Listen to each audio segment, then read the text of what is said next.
You've probably heard about the extraordinary free market successes of Javier Milei in Argentina, where he's dragged down inflation to single digits almost, he's produced fiscal surpluses, and poverty has collapsed.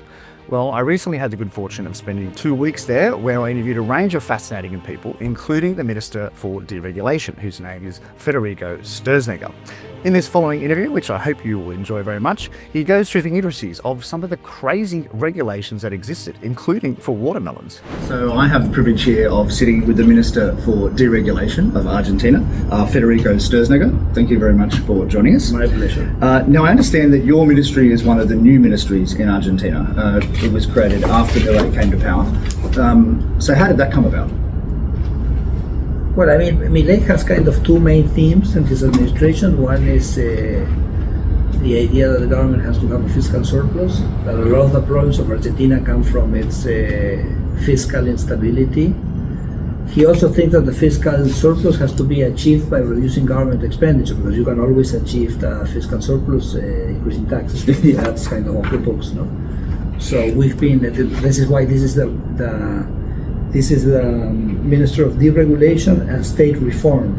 So this process of state reform, we have a metaphor for it, which is the chainsaw. Yes. The chainsaw is this idea of kind of cutting off all this useless government expenditure. And so that's one idea. And the other idea is economic freedom. The idea that the freer people are, the more things they will do. What they will do are good things, because people are in the market to serve the other, not to kind of not serve. And so that's the agenda of deregulation. And it was funny, because when we were thinking about the names for the ministry, and this is perhaps so thinking, well, maybe we should call this a modernization, Ministry of Modernization. And I said, no, modernization, no, because the government never modernizes. The government, if anything, brings you backwards, okay? Because it really is kind of just putting kind of stones along the way. So it could not be a modernization ministry. It would be a backwardation ministry. I don't think that sounds good at all. Okay, so let's go straight with deregulation. So is your brief to reduce regulations or spending, or both? Both. Yeah. So to prioritise an order of regulations to remove? Well, that's I think a very interesting question. I have to say that we started working on this 2 years before Milei became president. And what did we do? We set up a project where we decided we were going to review all the laws of Argentina. Here in Argentina, we don't have the common law. Yes. I think you have the common law in Australia. Here we have more the more European continental. We have a civil code, a commercial code, and lots of laws. So I put together a team of people where we decided we were going to read all the laws, classify the laws, and laws that had to be directly eliminated in totum, laws that were okay, and laws that had to be changed, and we were going to write the change that was needed in the law. And we worked for that for 2 years. Actually, later I'm going to show you in my office those two piles that you have there are the final piles of. We can take a picture later. Two piles of. One is the pile of laws that had to be eliminated, and laws that had to be changed. Right? Okay. And so when Milei came to power, he had the two piles, and we transformed this into two legislative instruments. One was an executive decree that he launched 10 days into his government, where he deregulated very ample sectors of the economy, and then a law that we sent to Congress that we discussed for 8 years with a kind of a second stage of the reforms, okay? And so I would say that this job of reviewing all the laws gave us kind of an indication of which were the important things that had to be changed. I can give you examples in a minute if you want. But the other thing I want to mention is that once we started the ministry, I would go on an interview and say to people in the interview on TV, say, look, please write to me and tell me how the government is making your life miserable. And this is by email, okay? So I started receiving hundreds of emails, so many that eventually we decided to put a website in the ministry that you can check later, which is called Report Your Bureaucracy, where people basically send us, and you can look, you have the most insane things the government does. Okay, so what are some examples for back home? People well, would like to hear. we have a fantastic example that we tell all the time because it's kind of illustrate. I mean, we have the example that, for example, you could providing satellite internet in Argentina was forbidden. Really? Okay. Why? Any reason for that? Well, yes. The reason is that there was some local providers of internet who were not very happy with having competition. Because this is a very important point. That sometimes people fantasize, and they think that regulation is someone thinking about how to do good. And most of the regulation is not about some central plan or some benevolent public official thinking about the greater good, but they're thinking about their personal good. Yes. It's really, most of regulation is the result of lobby, and it's the result of an interest which is behind. So I think that the baseline that you have to presume, at least in Argentina, maybe in Australia, you guys are more orderly and have had a better system for more time, but in Argentina you have to start by the basis that all the regulations are wrong because they're not thought for doing something good for the population, but for protecting some rent or some privilege, okay? And then, so in the case of satellite, imagine Argentina is like Australia. We're not as big, but we're also a very vast geographical country, thinly populated, okay? So in that sense, we're very similar. So how can you provide satellite internet to such a country? Yes. And so we eliminate, on the 10th day, Javier eliminates that, which I repeat was something which was there only because there was an interest which was trying to protect that. And today 1 million Argentines out of a population of 45 million get internet through Starlink or through some other provider of satellite internet. In particular, it has changed the tourism industry, has changed the mining industry, it has changed the energy industry, the agricultural business, anything. But then you have things that are kind of just a representation of absurdity. And so I think I'll tell you this story, which is a lot of fun. A guy writes to me and says, Federico, can you help me with my watermelons? I said, what's the problem with your watermelons? Maybe they don't taste too good. He said, no, they taste great. In fact, I'm an exporter of watermelon. But the problem I have with my watermelons is that in order to export my watermelons, the government asked me to package the watermelons in a specific way, which happens to be a way that my client abroad doesn't want. They use other packaging in another country. So I tell the guys at the food agency, what do you call it in Australia? The guy the sanitary police for the agricultural sector, whatever. They say, allow me to package the watermelons the way my client abroad wants them. Okay? Because, I mean, this is not plutonium, okay? It's not radioactive material. It's a watermelon. It's a watermelon, okay? So who cares? Why the government cares about how you work? And I said, in 10 years, I have been impossible. The guy says, oh, here's a norm, there's a norm, and then this thing from the military government.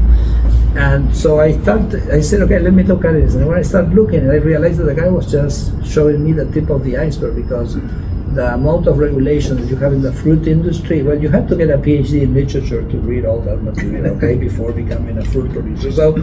So we removed everything, correct? And but it was so funny because the guy says, the way I've solved the problem is that I package the watermelons the way the government tells to package. I put them on the boat because if not, they don't give me the certificate to export. The boat makes 100 meters, and I tell the boat stop. And then I send 60 guys on the boat, they break the packages, and they repackage, okay?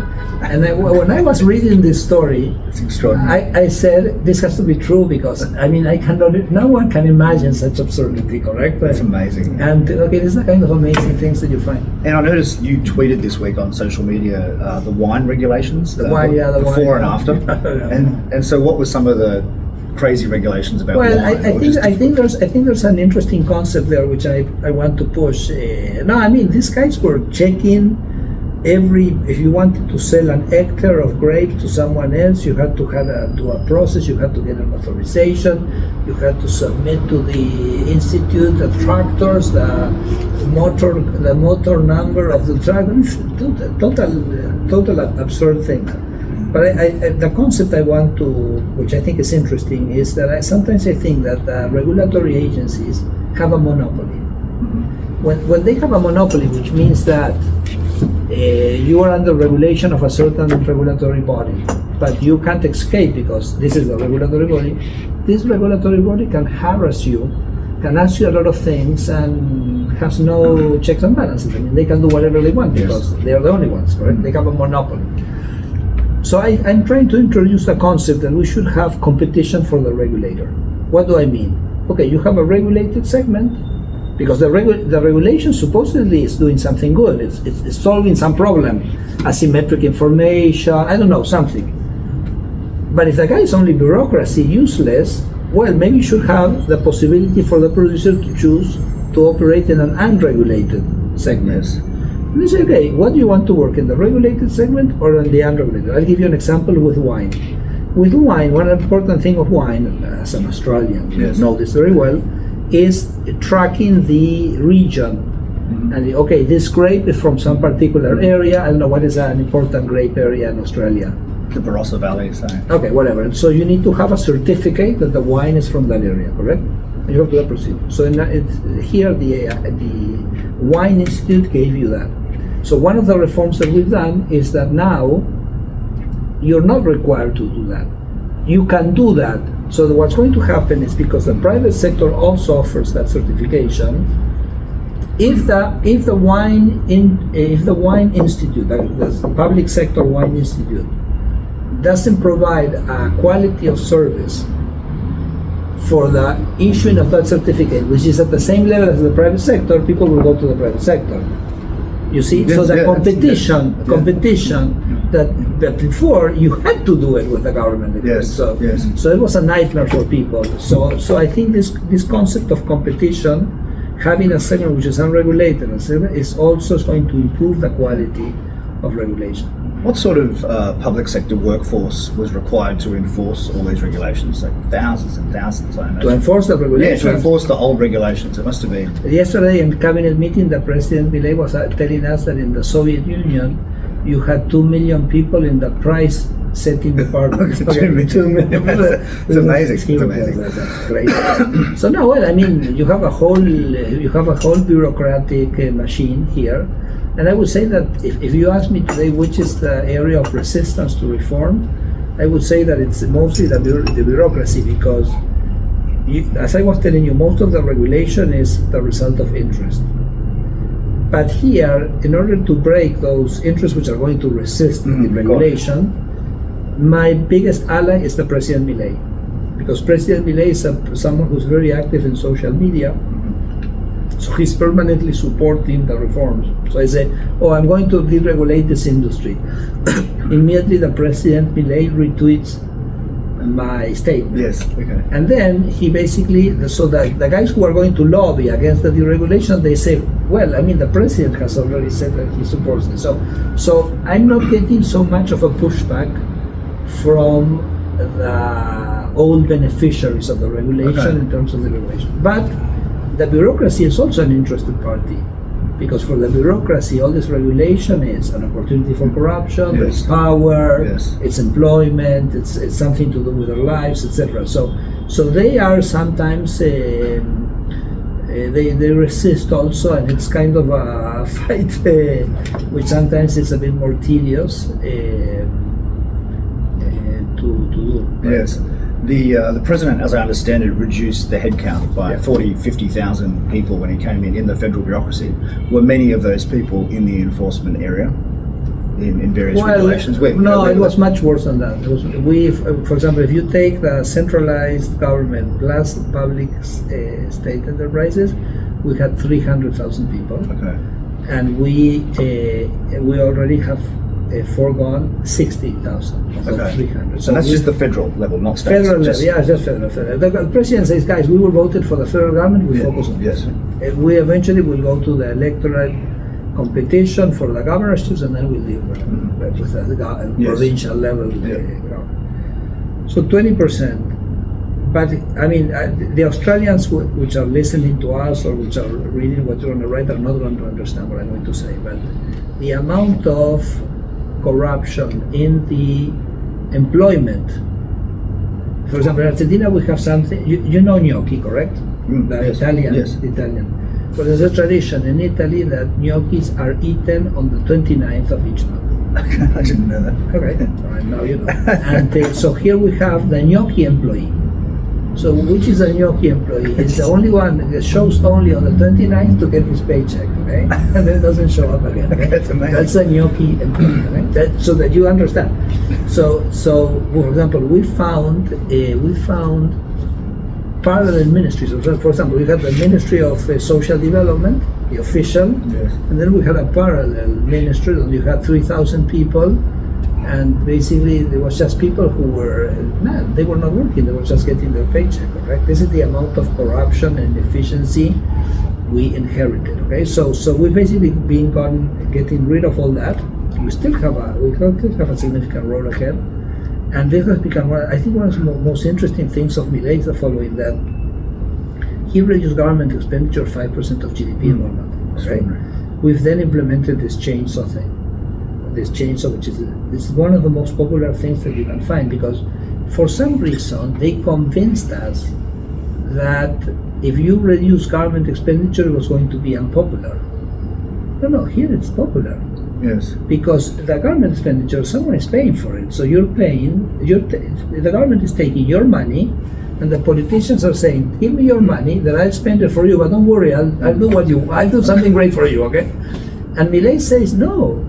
People's money, let people spend the money, not have the politician decide for them how to spend it. So the change for that is this process of reducing government expenditure, reducing taxes. So we reduce 5% expenditure, we reduce 5% taxes, give people back the money. And I say the most popular thing that if you're doing terribly on politics, reduce government expenditure. It's going to be the most popular thing that you can do. But you see, it's a kind of opposite of conventional wisdom. Yes. Well, if only more Australians saw it that way. Sadly, they're not as convinced as Argentinians, unfortunately. Well, but we're convinced because we did the opposite for so many years, and it took us to a catastrophe. Well, that's an experiment we should try. No, you should not try that. No, I mean cutting. Now, the president's party had a big win in the Congress. Yeah, correct. So how does that change things for you? Is there legislation you'd like to get through? Yeah, because I mean, my deregulation agenda has an agenda which is at the level of laws, but then there's a big agenda at the level below law. So that it doesn't affect me on that second agenda, because, for example, we were talking about the deregulation of the wine industry. It doesn't involve laws; it involves just decrees and resolutions. Yeah. But certainly now we've had such a big win, which I think is a result of the cuts in government expenditure. People say we want this, we want stability, we want order macroeconomics. Imagine that this is a president that in the middle of an electoral campaign vetoed a law which increased pensions. Really? I didn't think. Yeah, okay. It's bold. It must be the first in the world. Yes. Right? Yes. And he said, I'm vetoing this because Congress has issued this law which generates expenditure, but the Congress has not told me how I'm going to finance this. So what they want, deficit, they want me to go back to money printing, they want me to imagine that by reducing the deficit and reducing money printing, with inflation has come down from 210% to 25% annual, we were able to put 12 million Argentines above the poverty line, because as an economist you know that inflation tax is mostly paid by the underprivileged, by the poorest of the society. So I mean, the chainsaw and the reduction in government expenditure has implied a dramatic decrease in poverty in Argentina. That's why it's so popular. So these guys want to go back. So the president is, has been very strong on this, and people have endorsed this. We have the biggest increase in parliamentary representation since the return of democracy in '83. That basically puts us much closer to having a working majority in both chambers of Congress. We don't have a majority in both chambers, so we still need to negotiate with other parties and other people in Congress, but we're definitely much closer. So for my agenda, which entails a big layer of change in legislation we still have not implemented, well, I'm very optimistic about how we're going to push this reform agenda next year. And so that includes, I assume, the tax system and the employment system. Yeah, we have labor reform or labor modernization. Australia, for me, is a very important reference here because one of the I was telling you before, I had a long interview with Paul Keating, and he was explaining to me how they had moved and changed the labor legislation in Australia at the time of the reforms, and they had moved from kind of centralized bargaining to firm bargaining. Yes. I don't know if you still have that in Australia or not. And well, I think that's a very important point for us because the centralized bargaining in a country which is so diverse, you impose a regime in the labor market, which implies that in certain areas that agreement doesn't work. No, so I think labor reform is an important part.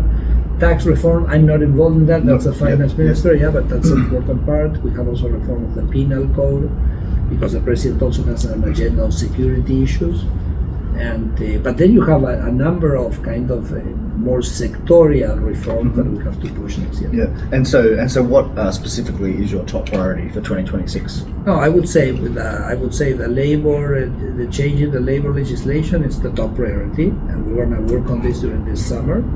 So this transition between 25 and 26, and then next year is more sectorial things. We have to finish a reform in transportation, so we have navigation, transportation, antitrust legislation, etc., etc., etc. Yeah. And so, assuming the president is re-elected in 2027, which looks like it's going to happen if you can get inflation down, is popular. Well, firstly, I guess, would you stay on as minister? And what is the end goal? You know, kind of when will you know that your job is finished? Yeah, I think the most for the Minister of Deregulation, let's say the last song should be to deregulate yourself. Yeah, yes, exactly. And with the president, what we've thought is that kind of this first term is a good kind of initial period. Eventually, you can think that once the kind of the broader things have been implemented, the kind of the regulation agenda can continue at the level of each ministry directly. The only problem that happens is that when say for example transportation, we've done an enormous amount of reforms in transportation. So about 1 million Argentines today have a commercial flight, less than 50 kilometers from their homes, which did not exist when Milei started, out of a population of say 45, 46. But once the Secretary of Transportation sits on his desk, he's so swamped with the details of what's happening with the trains, with this, with that it's more difficult for them to think about structural reforms and changing the system. So we operate a little bit like a catalyst, That's where we go. We're not kind of overburdened by the day-to-day. We can think strategically. The president generates a very strong message that this has to go forward, and then that works. But I think this ministry will have to be reassessed at the end of the first term, if it makes sense to continue or it makes sense to just delegate this into the specific units. We'll kind of see how it goes as we go along. Okay. Well, congratulations on your work so far. Yeah, and we hope it succeeds. Thank you very much. Thank you so much. Thank you.